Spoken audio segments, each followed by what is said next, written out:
Bonjour à tous et bienvenue sur Débutons la photo ensemble. Et aujourd'hui, on va parler objectif. Je vous rassure tout de suite, je ne vais pas vous faire un cours d'optique aujourd'hui. Le but, ça va être de vous donner les informations nécessaires pour que vous puissiez comprendre les caractéristiques des objectifs. Avant de rentrer dans le détail de cette vidéo, il faut comprendre que les objectifs sont aussi importants que votre boîtier, voire plus. Pourquoi ? Un objectif, c'est l'œil de votre boîtier.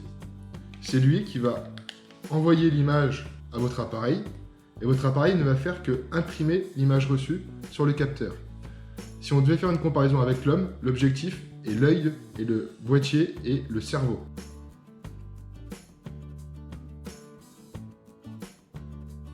Alors il existe deux types d'objectifs, les objectifs à focale fixe et les objectifs dits zoom à focale variable. Voici un objectif à focale fixe, c'est un 50 mm. En voici un autre, celui-ci c'est un 14 mm, toujours focale fixe. Et ici, un objectif à focale variable, un zoom, avec une bague supplémentaire sur l'objectif que l'on tourne pour augmenter la distance focale, et donc le grossissement.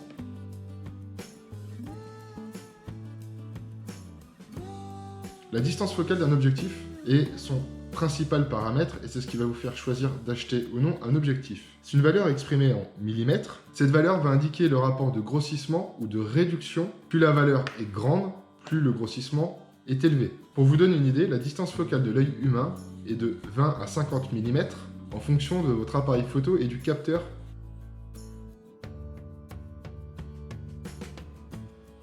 Donc là, ces objectifs en trois catégories. En dessous de 28 à 14 mm, toujours en fonction de votre capteur, on va appeler un objectif un grand angle. Donc voici un 14 mm de chez Samyang, c'est un grand angle, principalement utilisé pour faire du paysage. Ensuite, nous avons les objectifs dits standards, donc en voici un 50 mm.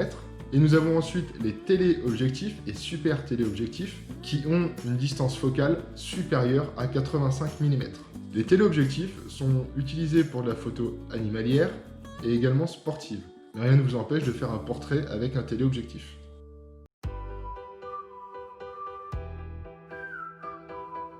Autre paramètre important sur les objectifs est l'ouverture du diaphragme, qui est exprimée avec une valeur f/ un nombre derrière, qui va correspondre à l'ouverture maximum du diaphragme. Plus cette valeur est petite, plus votre objectif va recevoir de lumière. En fonction du type d'objectif que vous allez avoir, notamment les focales fixes, comme celui-ci, comme le 50 mm, a un diaphragme qui s'ouvre à son maximum à 1.8. Celui-ci, le Samyang, que je vous ai montré tout à l'heure, le grand angle, a une ouverture de 2.8. Et le téléobjectif, qui est ici, qui fait zoom, également, a une ouverture maximum qui va varier en fonction de sa distance focale, qui va de 4 à 5,6. Alors ceci n'est pas une généralité, vous avez des zooms qui sont à ouverture constante sur toute leur plage focale. Ce type d'objectif coûte plus cher, voire beaucoup plus cher. L'ouverture maximum va aussi déterminer le flou d'arrière-plan de vos photos. Plus l'ouverture du diaphragme sera grande, plus vous pourrez faire des photos en basse lumière. Une fonctionnalité qu'on retrouve également sur les objectifs, c'est la stabilisation. Donc si on prend ce téléobjectif, celui-ci est stabilisé chez Canon. La stabilisation se retrouve dans le monde de l'optique avec les lettres IS. La stabilisation peut souvent être désactivée par un petit bouton poussoir qui se trouve sur l'objectif. La stabilisation va vous permettre de gagner des vitesses d'obturation en compensant les micro-tremblements que vous pouvez avoir, en réduisant ce qu'on appelle la vitesse de sécurité. Alors attention, la stabilisation, si vous faites des photos sur trépied, il est important de la désactiver.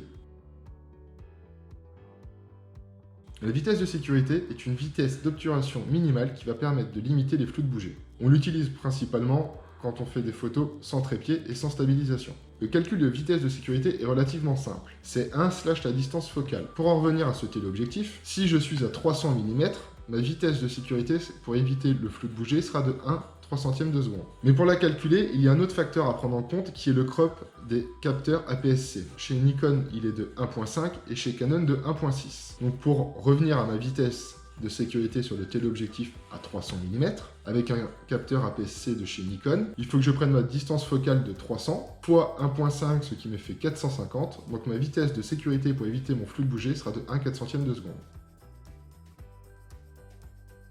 Sur les objectifs, vous pouvez mettre principalement deux accessoires. Le pare-soleil, comme ceci, qui vient se mettre en frontal sur l'objectif, qui sert à limiter les lumières parasites qui vont venir frapper la lentille. Ces lumières parasites est ce que l'on appelle les lens flares. Cela revient pour en revenir à l'œil humain. Quand vous regardez quelque chose qui est face au soleil, vous mettez votre main par-dessus, cachez la lumière. Le pare-soleil, c'est exactement la même chose. L'autre accessoire, ce sont des filtres. Il en existe plusieurs. Il y a les filtres UV, il y a, comme celui-ci, un filtre de protection qui vient juste protéger la lentille en cas de choc, et les filtres ND qui sont similaires à des lunettes de soleil. Ceci va réduire la lumière entrant dans l'objectif. On utilise principalement les filtres ND pour effectuer des poses longues de jour. Donc comme vous pouvez le voir, j'ai abordé plusieurs fois la notion de vitesse et de diaphragme. Vous devez vous rappeler que ce sont deux paramètres d'exposition, et voici pourquoi les objectifs sont importants dans l'exposition. Un des paramètres de l'exposition est l'ouverture, qui va dépendre de votre objectif.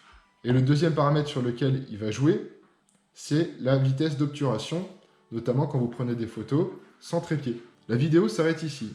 Le but de cette vidéo était simplement de vous présenter les objectifs et vous expliquer comment ils allaient influencer les paramètres d'exposition. Dans la prochaine vidéo, nous verrons le triangle d'exposition qui est l'ouverture, la vitesse et les ISO. Donc si la vidéo t'a plu, n'hésite pas à t'abonner et à activer les notifications pour être au courant des prochaines vidéos.